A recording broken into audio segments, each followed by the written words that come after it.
This program is sponsored by Trebon Financial Strategies. You can't win the game if you don't know the rules.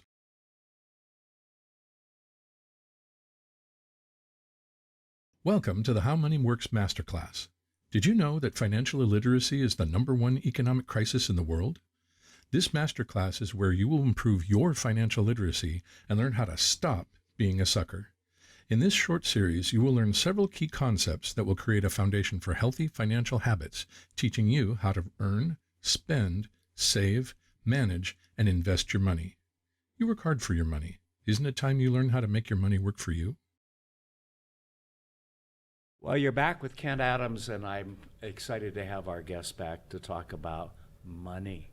And I'm learning a lot, and I think you will too. You know, Dan, last segment we talked about savings and all that goes in with that and so forth. And it was mentioned about compound interest. Mm-hmm. What is that? How does that work? Well, compounding interest simply is your money earning money. So there's going to come a time in our life. I like that. Yeah, we mentioned before, there's comes a time in our life when we're not going to be able to work anymore, or we don't want to. And so at that point, well, even now, but our money, it's very important then for our money to earn money. It'll be working for us. Yes, well, so that's what compound interest is all right about. Yeah. You know, you mentioned the phrase money earning money. And can you talk more about that? Kim, can you address that? Yeah, so let me do that by telling a story about John D. Rockefeller. Oh, okay. One of America's I've heard of him, self-made yes. Billionaires. Yeah. So when he was a boy, Rockefeller lent $50 to a farmer at 7% interest. He earned $30.50 in the interest in addition to getting his money back. During that same time, he earned $1.12 doing labor digging potatoes, 3 days, okay? So he looked at the $1.12 he earned from the back-breaking work versus the $3.50 his money earned for him, and that's when he decided to make his money work harder than he ever could. Wow. The lesson is you work for your money limited by time, or your money works for you around the clock without limit and without you. So what did he discover? Interest. Money earning money. I'm interested in that. That's great. How does that apply to someone like me? Well, let's use the example that Kim just talked about of Rockefeller, right? So what he just earned in that example was simple interest. There's two types, simple and compound interest. Right, we mentioned right. compound earlier. Well, on the simple interest, he had a set amount of money, the $50, and he earned it an agreed upon rate, Right. which was 7%. So $50 times 7% is $3.50 over Right. the course of a year. Interest is always calculated over the course of a year. Yeah. If he were to go on further and enter into a contract with that farmer for year after year in a compound interest situation, then that first year he would earn $3.50 on the $50, but the next year he's going to earn interest on the $53.50. Yes. And then the next year it's going to be close to $57. So each year he's earning interest on a larger balance.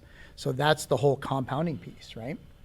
I mean, Einstein, he's quoted as saying that compound interest is one of the greatest mathematical discoveries of all time. And I tend to agree with that. He was kind of smart too. Yeah. The thing about compound interest, though, is it can work for us or against us. And that, you know, unfortunately, too many people are experiencing the against part, right? Because the banks know how all this works. That's the whole series. We're learning how money works, right? Okay. Well, the banks know how money works, and that's why they will pay us a very small amount of interest, and that they will charge us a large amount of interest, right? I've noticed that. Yeah, you've noticed it. We've all noticed it. We've all noticed it, right? So let me pull up a graph here and talk about the graph a little bit. So let's assume in this example, this account is opened with $500, and then we're going to contribute $500 a month for 45 years. This is our long-term savings. 45 years is the average working lifespan of an adult, right? Okay. You start in your early 20s and you work to your mid to late 60s, right? So about 45 years. Most of us. And yeah. And let's just assume for the sake of this example here in the graph that we're going to earn 9% over the average over the course of that whole thing, right? So if per year, per annual, So interest is always annualized, So that's something that people need to really understand. I just wanted to be sure everyone was on the same plane. No, absolutely. Because it's important to know that interest is an annualized thing, right? So it can compound on lesser periods, but it's still the same amount annualized, that 9%, right? So if you contribute that $500 a month for 45 years, that's about a little over $270,000, right? So, but the thing is, if you are making 9% on that money, and again, compounding, just like think back to Rockefeller, Right. he's earning interest on a larger Let me balance guess, each and it's every going year. to be more. It's going to be just a little bit more. And we go from $270,000 contribution to where your balance is over $3.7 million, Oh, wow. or 13 times more than the amount you contributed. And that's so it's a just big basically amount. the compounding and the regular investment in deposits, isn't it? Exactly. Correct. I mean, we should all be able to follow that and do that, right? Absolutely. And unfortunately, too many people are, but they're not saving in a place that's meaningful enough to them. Okay. They're earning less than 1%. Yeah. And they need to get it out of there. Yeah, And really. yeah. move The it somewhere bank that's much rates more- today are okay. Yeah, But they're can not- I they're not earn helpful. 8 or 9% places? There are. There are. Yeah. Okay. And again, we're talking long term. Right, So right. over the long haul, On because average, things go up, over- things go down. But on okay. average, yeah, 9% is very, very Okay. doable. Yeah. The question I would ask for someone even my age and so forth would be, or someone even starting at age 30 instead of maybe starting at age like your kids did at 14 or 15. Right, starting and early, so right. forth, right? Do I need a lump sum to get started? Well, I'm gonna let Kim address that one. Okay. Okay, so no, Yeah. you don't have to have a lump sum. Okay. And let's face it, most people are more able to have a monthly payment or a monthly Yes, amount yes. than have a lump sum to start with. Let me illustrate that with an example. Okay. Let's say you have a one-time amount of $50,000, or you have $500 each month. Both scenarios earn 9% interest for 45 years, or a lifetime Right. amount of That savings. working lifetime that you were Yes. talking about. Yes. Okay. So the $500 per month ends up outpacing the one-time sum of $50,000. Really? Yes. That's great. The $500 a month saves more over time, and it passes the $50,000 in this example after only 17 years. Oh, wow. Okay. So this shows how saving monthly with compound interest can be a game changer. Wow. Slow and steady can win the race. So Yeah. you don't have to have that big amount at the beginning. That makes it much easier and much more reachable for all of us, right? Yeah. Yeah, because number one, where are we going to find 50,000? You know, we've Most had- of us aren't born with it, right? No, no. Yeah. So, okay. Does the rate of return really matter in all of this? Absolutely. Rate of Okay. return is very important. Okay. And going back to prior segments, the savings segment we were talking about, Yes. and the banks again. And it always sounds like I'm down on the banks, which I'm not down on the banks. They are just No, there's not. a need to have some money in the Absolutely. bank. Absolutely. And the banks offer a lot of great services. Right. But growing our money is not one of them. That's all we need to understand about the banks. Okay, All the good other point, services they good offer point. are great, right? Yeah. So we want to grow our money somewhere that's meaningful and going to get a good rate of return. So your question is, does rate of return matter? Absolutely, it matters. So we have to know where to go to get the money. But let me just give you a couple examples. Okay. Again, let's pull up another graph here. So in this example, we're going to use $178 added every month. In this case, it's 42 years, but it's that working lifetime, right? Age 25 to 67. It varies for everybody. But if you look at the graph, at 1%, you end up with a little over $100,000. Oh, That's wow. not going to get you very far in No. retirement, right? No. There's many people that are earning much more than that now. So if they can't live on that now, how are they going to stretch it out for 25 years? Right. Right? Go up to 3%, and it's about $180,000 accumulation. Still not that significant, Yeah. right? Bump it up to 6%. Now we're getting somewhere. You're a little bit over $400,000. So now it's a reasonable amount to be starting to think about retirement money. Right. And if you're pulling 9% out of that, it's well over $1 million. So, and $1 million's kind of the goal for a lot of people, and it's a good goal. I think it has been for some time. It has It's been kind of where the barometer is. Yeah.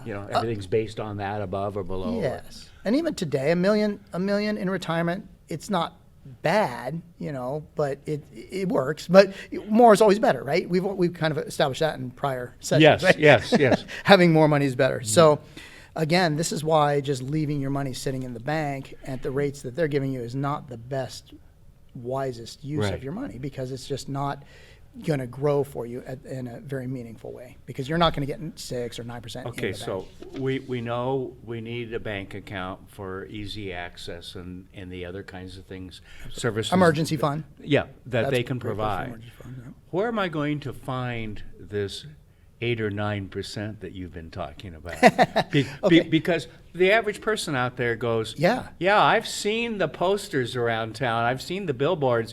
We can give you now 0.97% interest. right. Okay. And that is very true of the banks, the traditional financial institutions. And that is for immediate money that you need to Right. have available to you. And there needs to be a certain amount, the emergency fund, like I mentioned. But this is a long-term strategy. We're talking about, long-term for Right. your getting up into retirement. So you're saving, and over time, it's averaging out there that somewhere to 6 to 9% range, Okay. or sometimes even more. It just depends on where the money is. There's a lot of different things out there and places to put your money. Some have a little more risk. Others have very little risk or no risk. So it is different for every person. It depends on how much money you have right now, lump sum, that you want to invest. It depends on your age and your time horizon. It depends on, can you contribute, if you don't have a lump sum, can you contribute so much on a monthly basis in a long-term fashion, Right. things like that. So there are a lot of factors, and I hate sounding like I'm evading the question, but it's hard. I can't just answer that question Right. because you're going to be different from Kim and from Right, everybody right, else, right. right? So in order to get there, that is why everybody that I meet with, I don't charge them a dime to meet with me. We meet on we give them a complimentary full financial analysis, understanding where they're at today and understanding their goals and where they want to be, and showing them some of these financial vehicles that are out there that do exist for them to make those kinds of returns. Okay. So that's what we do to help people. Wow. How can Yeah. people get in touch with you? Well, the best way, we'll put our information up on the screen here. Right. And so they can get a hold of us there. And again, it's a complimentary consultation. So they're risking a little bit of time. That's Yeah. really all. Right. We'll even come to them. We'll make it very easy for people. And then I want to talk about the book. I was Money going to Works say, book, right? that's a terrific So, book, isn't it? it's a- And it's a how long does it fantastic take book. to read? The average reader is an hour to hour and a half, maybe Yeah, tops. yeah, that- But it's important to reread it also. There's some great concepts, and the Okay. book was made. It's the front is colorful, but the whole book is very colorful. There are characters added in the book and all. And it was one of my colleagues that wrote the book, did a phenomenal job, and he distilled all the boring financial books that only financial nerds like me read, and Kim. I wasn't going to say it, but yeah. Right. But he distilled it down in a way that's very readable for a lot Okay. of people. And Right. like I say, rereadable. It's mandatory reading in my household, and it's just it's the single best financial book that I've ever read because it gets to the point. Now, there's no strategies in that book. Okay. They're concepts, so people can start to understand the concepts, and at a broad level, some of the places where they can earn this money. And once they've had a chance to sit down with either or both of you and read the book, then they're better prepared and better educated Yeah. to ask some of the right questions too. Exactly. Because I mean, that's really a part of it. It has to be a joint effort, not just. Oh, yeah. It's not a boilerplate. Here's something good for you. Right. That you walk in with the first time, is it? Exactly. Yeah. Right. It's a process. Yeah. And we're talking about our financial futures here. We're talking about retirement. This whole how money works. There's a lot of steps along the way that are important, but the end game is what we're looking for, and that Yeah. is retirement. We all want to be financially independent one day. So that's what How Money Works, this whole series is all about, is helping educate people so they stop being a sucker with their money, as the subtitle says in the I book. know. I love that. And just stop being a sucker and learn how to take charge and take control and make very well-informed And I decisions. love how it's easy to read and understand Yeah. the concepts. Yeah. And for some of us, even at my age, it really helps. Yeah.